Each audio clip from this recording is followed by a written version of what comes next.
Yes, पुन्हा एकदा मी आलेलो आहे. माझ्या व्हिडिओच्या कॉमेंट्समध्ये बऱ्याच जणांचा प्रश्न होता, डॉक्टर आम्हाला व्यायाम करायची तर खूप इच्छा आहे, पण हे आम्हाला दररोज जिमला वगैरे जायला जमत नाही, आमचं शेड्यूल खूप बिझी आहे. असे कुठले 5 सोपे एक्झरसाईज असतील तर प्लीज आम्हाला सांगा, जे 20 मिनिटात 15 मिनिटात किंवा 40 मिनिटात आम्हाला करता येतील आणि आमचा शुगर पण त्यामुळे कंट्रोलमध्ये राहील आणि आम्हाला करण्यामध्ये मजा वाटेल. सो मी तुम्हाला आत्ताच्या या व्हिडिओमध्ये असे 5 एकदम सोपे एक्झरसाईज, सोपे व्यायाम सांगणार आहे, ज्यानं ते करायला पण सोपे आहेत, तुम्ही घरच्या घरी पण करू शकता, त्यामुळे तुमची शुगर पण कंट्रोलमध्ये राहील आणि ॲडिशनली थोडंफार वजन पण तुमचं त्याच्यामध्ये कंट्रोलमध्ये यायला तुम्हाला मदत होणार आहे. सो सगळ्यात बेसिक, सगळ्यात सोपा, तुम्हाला आवडणारा जो एक्झरसाईज आहे वॉकिंग, पण वॉकिंगला आपण थोडासा ट्विस्ट द्यायचा आहे. इथून पुढे जेव्हा वॉकिंग करताय तर त्यावेळेला एकाच रिदममध्ये चालू नका. त्याला ब्रिस्क व्यायाम हा वर्ड आपण ऐकला असेल, त्याच्या पुढे अजून एक जोड द्यायची आपण, त्याला मी म्हणतो इंटरवलमध्ये वॉक करायचं. इंटरवलमध्ये, आणि वॉक करताना जिथं कुठं तुम्ही चालायला जाताय, फिरायला जाताय, तिथं एखादा स्लोपवाला सरफेस तुम्ही बघायचा आहे, जिथं थोडासा चढ आहे.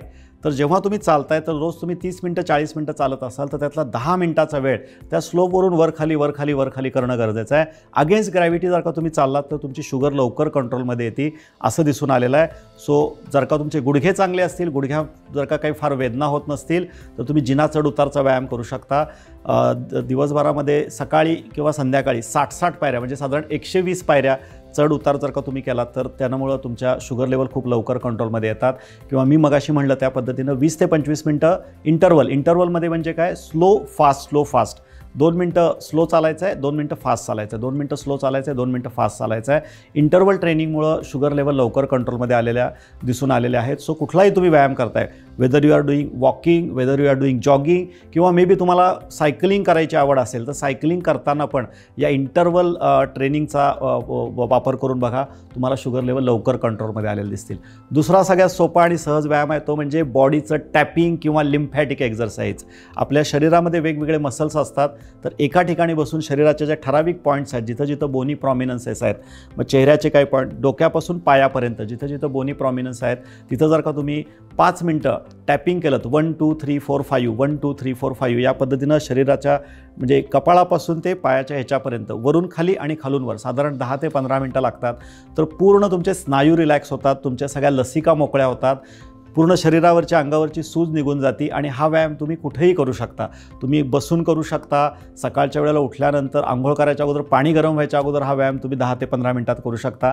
इव्हन ऑफिसमध्ये केलात तरी हरकत नाही, कुठं तुम्ही प्रवास करताय त्यावेळेला पण करू शकता. फक्त व्यायाम करताना शेजारच्याला कल्पना द्या की माझा हा व्यायाम सुरू आहे, नाहीतर तो बिचारा कन्फ्यूज होईल की हा काय प्रकार झाला.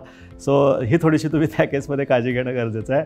तिसरा जो सगळ्यात सोपा व्यायाम आहे तो म्हणजे आपण कुठेही करू शकतो, तो म्हणजे बेसिक वॉर्मअप, बेसिक स्ट्रेचिंग आणि सूर्यनमस्कार. सूर्यनमस्कार कसे करायचे हे जर का माहीत नसेल तर आपल्या डायबिटीज फ्री फॉरएव्हरच्या डॉक्टर नेहा सावंत मॅडम हिने आपल्यासाठी चेअर सूर्यनमस्कार पण कसे घ्यायचे आणि रेग्युलर सूर्यनमस्कार कसे घ्यायचे हे पण तुम्हाला याच्यात शिकवलेलं आहे. सो डायबिटीज फ्री फॉरएव्हर आणि सूर्यनमस्कार किंवा डॉक्टर भाग्येश कुलकर्णी सूर्यनमस्कार हे जर का तुम्ही गुगलवरती, याच्यावरती, यूट्यूबवरती टाईप केलं तर तुम्हाला हे सूर्यनमस्कार कशा पद्धतीनं करायचा त्याचा डेमो असलेला व्हिडिओ पण त्यात दाखवलेला आहे.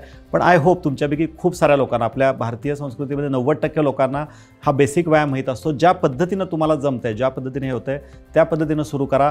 हळूहळू त्याची फ्रिक्वेन्सी वाढवायची आहे. मिनिमम 12 आणि मॅक्सिमम तुम्ही 36 किंवा 48 सूर्यनमस्कार जर का रोज करू शकलात तर तुमच्या पूर्ण शरीराचा त्यामध्ये व्यायाम होतो. तुमचा स्पायनल कॉर्डला ताकद वाढायला त्याची मदत होती. तुमचे स्पायनल कॉर्डचे मसल्स आणि बॅकचे मसल्स स्ट्रेट राहतात आणि यामुळे तुमचा शुगर कंट्रोल पण चांगला होतो, तुमचं वजन नियंत्रणात राहायला पण मदत होती. सो बेसिक जो तुम्ही हे करायचा आहे तो याचा व्यायाम करायचा आहे. अजून एक जो सोपा प्रकार आहे त्याला आपण जम्पिंग जॅक्स, किंवा जे लेडीज आहेत त्यांच्यासाठी मी सांगेन की इफ तुमची बॉडी तुम्हाला अजूनही सपोर्ट करत असेल, ॲक्टिव्ह असेल, तर घरच्या घरी दोरीवरच्या उड्या आपण मारण्याचा जो व्यायाम होता, किंवा एकाच ठिकाणी थांबून तुम्ही जर का इंटरवलमध्ये 12-12-12च्या सेशन्समध्ये किंवा 10-10च्या रिपिटेशन्समध्ये 5 किंवा 6 रिपिटेशन्समध्ये जागेवरती जर का तुम्ही उड्या जरी मारल्यात तरी पण तो अँटीग्रॅव्हिटी व्यायाम म्हणून कन्सिडर होतो. गुडघे व्यवस्थित असतील आणि ते करू शकत असाल तर आयदर दोरीवरच्या उड्या किंवा जागेवरतीच तुम्ही 5 ते 6 रोटेशन्समध्ये किंवा रिपिटेशन्समध्ये जागेवरती जरी उड्या मारल्या तरी तो पण एक खूप चांगला व्यायाम तुम्ही कन्सिडर करू शकता.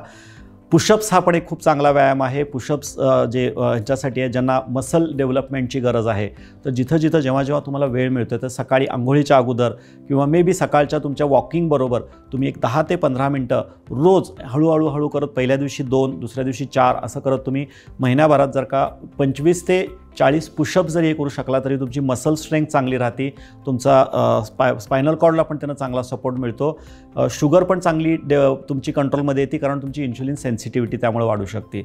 जे लोक ऑफिस गोईंग आहेत, ऑफिसला जी लोक जातात त्यांच्यासाठी त्यांना तेवढा पण वेळ नाही मिळत, तर माझं त्यांना एक सजेशन आहे की तुम्ही जिथं कुठं ट्रॅव्हल करताय, मे बी तुम्ही कंपनीचं एखादं व्हेकल वापरत असाल किंवा तुम्ही जर का रेग्युलर ट्रान्सपोर्ट काय करताय तर प्रयत्न करा ऑफिसमधून जेव्हा घरी येता एखादा स्टॉप अलीकडे उतरण्याचा. एखादा स्टॉप जर का तुम्ही अलीकडे उतरू शकलात किंवा तुम्हाला जर का कोण अलीकडे ड्रॉप करू शकलं तर ते व्यायामासाठी तुम्ही वापरू शकता. आपल्या घरापर्यंत तरी आपण आरामात चालत जाऊ शकतो, तर त्या पद्धतीने तुम्ही त्याचा वापर करू शकता. किंवा ऑफिसमध्ये तुम्हाला तुमच्या ऑफिसच्या बाहेर किंवा ऑफिसच्या जवळ कुठं काही पॅसेज असेल तर जेव्हा जेव्हा तुम्हाला काही फोन करायचे आहेत, फोन कॉल अटेंड करायचे आहेत, तर ते जर का तुम्ही चालत चालत अटेंड केले, दिवसभरात तुम्हाला 3 किंवा 4 मिनिटाचे मे बी 5 ते 6 कॉल होत असतील आणि ते जर का तुम्ही वॉक करत करत म्हणजे आपल्याला बोलणं आवश्यक आहे, तर जेव्हा तुम्ही मोबाईलवर बोलताय त्यावेळेला जर का तुम्ही वॉकिंग करताय आणि वॉकिंग आणि टॉकिंग करताय तर ॲटोमॅटिकली तुमचा 25 ते 30 मिनिटाचा शरीराला व्यायाम होऊ शकतो. हा एक सोपा प्रकार तुम्ही करू शकता. मे बी सलग तुम्हाला 45 मिनटं 50 मिनटं व्यायाम करायला वेळ मिळत नाही तर सकाळी 10 ते 12 मिनटं, दुपारी जेवण झाल्यावरती 10 ते 12 मिनटं आणि रात्री तुम्ही जेवण झाल्यानंतर एक 10 ते 15 मिनटं असं 15-15 मिनटाचे तुम्ही सेशन्स पण ह्याच्यामध्ये देऊ शकता आणि त्यावेळेला तुम्ही स्वतःच्या बॉडीला ॲक्टिव्ह ठेवू शकता. सो सोपे पर्याय तुम्ही त्याला निवडणं गरजेचं आहे. अजून एक सगळ्यात सोपा व्यायाम की ज्यांना इझिली सहन होत नाही किंवा इझिली शक्य होत नाही, जे पर्टिक्युलर ओल्ड पेशंट आहेत किंवा ज्यांचे खूप सारे सांधे दुखतात, खूप सारं वजन त्यांना उचलता येत नाही, तर तुम्ही बेडवर झोपून पण एक व्यायाम करू शकता, ज्याला मी म्हणतो की बेडवरती एअर सायकल चालवणं. म्हणजे बेडवरती तुम्ही झोपून सकाळी उठलात की तुमचा दिवस सुरू व्हायच्या अगोदर, अगदी लिटरली दात घासायच्या अगोदर, तुमचं बेडवरून उठायच्या अगोदरच थोडंसं बॉडीला फ्लेक्स करायचं आहे, बॉडीला स्ट्रेच करायचं आहे आणि तुम्ही एअर सायकल साधारण 10 ते 15 मिनटं चालवायचे. तुम्ही झोपून जसं लहान मूल, तुम्ही एखादं लहान मूल बघितलं असेल, ते उठल्यावर ज्या पद्धतीनं हात हलवतं आणि ज्या पद्धतीनं पाय हवेमध्ये ते हलवत असतं त्या पद्धतीनं आपण बेडवरती झोपून फक्त थोडेसे पाय वर उचलायचे आहेत आणि ज्याला आपण म्हणू शकतो की एअर सायकल.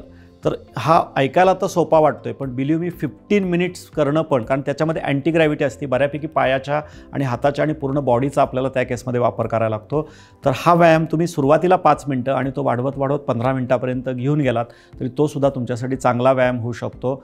जेव्हा कधी TV बघणार आहात किंवा हे करणार आहे तर प्रयत्न करा, समजा 1 तास 1.5 तास तुम्ही TV बघताय तर त्यातला अर्धा तास पाऊण तास TV उभं राहून बघण्याची सवय करा.